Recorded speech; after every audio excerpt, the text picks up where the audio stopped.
लद्दाख से बड़ी खबर आपको बता दें। लद्दाख के द्रास इलाके में मस्जिद में आतिशज़दगी का वाकया पेश आया। शदीद आग कदीम जामिया हनफिया मस्जिद में लगी है। आग लगने से मस्जिद तबाह हो चुकी है। मौके पर पुलिस और मकामियों ने आग पर काबू पाने की कोशिश की है। तस्वीरें देखिए, लद्दाख के द्रास इलाके की ये मस्जिद है जहां पर शदीद आतिशज़दगी, आग लगने की वजह से काफी नुकसान भी हुआ है मस्जिद को। ये तस्वीर आप देखिए, मौके पर फायर ब्रिगेड का अमला भी मौजूद है, इंतजामिया भी मौजूद है और आग पर काबू पाने की कोशिश की जा रही है। मकामी लोग भी आग पर काबू पाने की कोशिश में नजर आ रहे हैं, लेकिन आप तस्वीरें देख सकते हैं। भयानक आग ये देखी जा सकती है। लद्दाख के द्रास इलाके में ये मस्जिद है जहां पर आग लगी है। कदीम जामिया हनफिया मस्जिद है ये, जहां पर आग का वाकया पेश आया है। आग लगने से मस्जिद तबाह हो चुकी है। तस्वीरें बयान कर रही हैं तबाही, शदीद आतिशज़दगी ये देखी जा रही है। हालांकि आग किस वजह से लगी ये अभी वाज़ेह नहीं है। मजीद जानकारी हासिल करेंगे, हमारे नुमाइंदे वकार मंजूर इस वक्त हमारे साथ जुड़ गए हैं। वकार, आग के हवाले से क्या कुछ जानकारी आ रही है, क्या काबू पाया गया फिलहाल?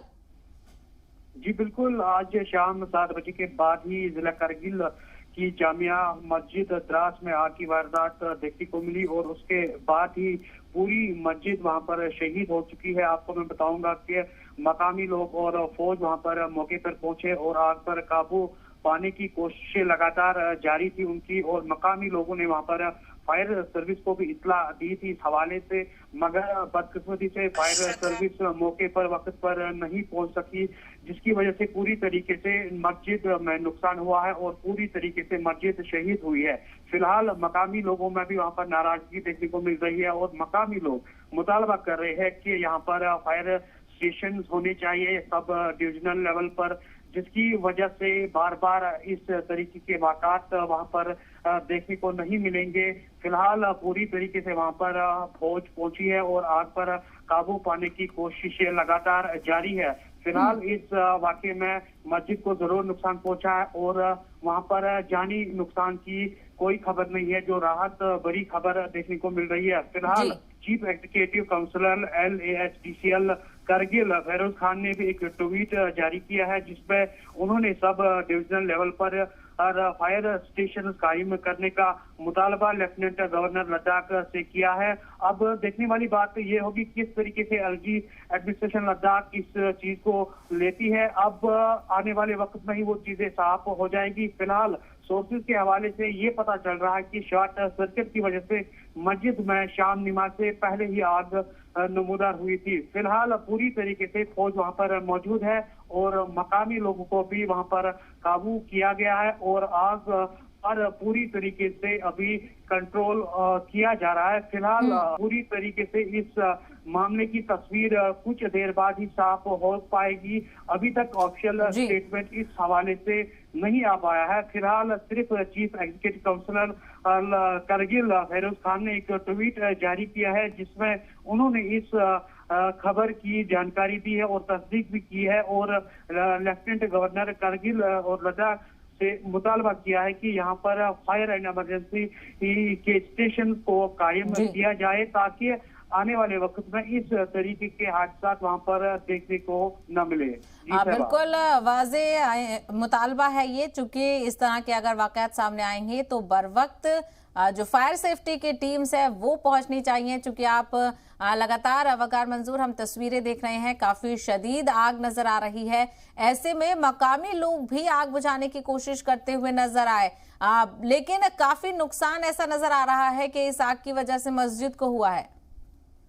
जी बिल्कुल, जिस तरीके से शाम नमाज के बाद ही इस तरीके की तस्वीर करगिल से सामने आई, तो मकामी लोग भी पूरी तरीके से बेबस नजर आ रहे हैं, क्योंकि इस तरीके के इक्विपमेंट्स वहां पर मौजूद नहीं थे जिससे आग पर काबू पूरी तौर पर पा लेते लोग वहां पर, क्योंकि लोग भी यही उनके पास एक रास्ता था, फायर एंड इमरजेंसी को इत्तला दी जाए तो बदकिस्मती से वहां पर फायर सर्विस मौके पर नहीं पहुंची। राहत बड़ी खबर ये सामने उसके बाद आई, फौज और पुलिस तुरंत वहां पर पहुंचे और जितने भी सोर्सेज उनके पास वहां पर अवेलेबल थे उनकी कोशिशें वहां पर जारी रखी गई थी, मगर बदकिस्मती से वहां पर मस्जिद पूरी तरीके से शहीद हुई है। और ये बड़ी अफसोसनाक खबर इस वक्त की है, जिला करगिल से आ रही है ये खबर। फिलहाल पूरी तरीके से वहां पर एडमिनिस्ट्रेशन की टीम पहुंच चुकी है और तमाम चीजों का जायजा लिया जा रहा है और पूरी तरीके से एक रोड मैप तैयार किया जाएगा जो कल तक सामने आ सकता है। बिल्कुल इंतजार है ऑफिशियल स्टेटमेंट कोई सामने आए, चूंकि जिस तरह से अगर देखा जाए इस तरह के पहाड़ी इलाकों में बहुत ज्यादा तादाद नहीं होती है मस्जिदों की, ऐसे में ये बड़ी मस्जिद थी जो कि तबाह हो गई है। क्या इंतजामिया की जानिब से कुछ और जगह का इंतजाम को लेकर भी क्या कुछ ऐलान किया गया है जहां पर लोग नमाज पढ़ सके? फिलहाल घंटे हुए हैं इस इंसिडेंट को, फिलहाल यही कोशिशें सबकी वहां पर जारी है। इस मस्जिद को पूरी तरीके से जो आग लगी है उसको कंट्रोल किया जाए ताकि जो रेजिडेंशियल एरिया है वहां पर उस में ये आग मजीद न फैल जाए। फिलहाल अभी सबकी कोशिशें यही है, जो आसपास रेजिडेंशियल एरिया है उनको किस तरीके से सेफ रखा जाए और जो मकामी लोग हैं उनको वहां पर शिफ्ट भी किया गया है कहीं महफूज मकामात पर। अब कल तक ये पूरी तरीके से साफ हो जाएगा कि लोग कहां पर अब नमाज अदा करेंगे, ये देखने वाली बात होगी। अब देखते हैं कि किस तरीके से इंतजामिया अपनी तरफ से अपना रिपोर्ट जारी करेगा और इस पूरे मामले के हवाले से क्या इन्वेस्टिगेशन में सामने आएगा वो कल हमें पता चल जाएगा। बिल्कुल, फिलहाल आपको बताते चलें जिस तरह से नुमाइंदे ने भी सारी तफसील बताई, आग की वजह से मस्जिद पूरी तरह से तबाह हो चुकी है, तस्वीरें भी बयान करें। हालांकि एडमिनिस्ट्रेशन, फायर टेंडर्स और मकामी लोग भी वहां पर मौजूद हैं। आग पर काफी हद तक काबू पाने की कोशिश की जा चुकी है। वकार तफसील के लिए बेहद शुक्रिया।